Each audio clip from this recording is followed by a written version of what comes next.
ব্রাহ্মণবাড়িয়া জেলা যুব মহিলা লীগের সহসভাপতি উম্মে হানি সেতুকে গ্রেপ্তার করেছে পুলিশ।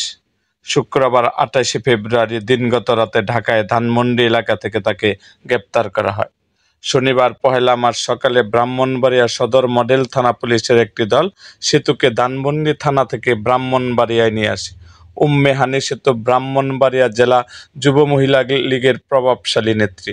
তিনি গত উপজেলা পরিষদ নির্বাচনে ব্রাহ্মণবাড়িয়া সদর উপজেলা পরিষদেও মহিলা ভাইস চেয়ারম্যান পদে প্রতিদ্বন্দ্বিতা করে পরাজিত হন। এ ব্যাপারে ব্রাহ্মণবাড়িয়া সদর মডেল থানার ভারপ্রাপ্ত কর্মকর্তা ওসি মুজাফফর হোসেন জানায়, গোপন সংবাদের ভিত্তিতে ধানমন্ডি থানা পুলিশের একটি দল শুক্রবার রাতে ধানমন্ডি এলাকা থেকে তাকে গ্রেপ্তার করে। পরে তাকে ব্রাহ্মণবাড়িয়া সদর মডেল থানার কাছে হস্তান্তর করা হয়।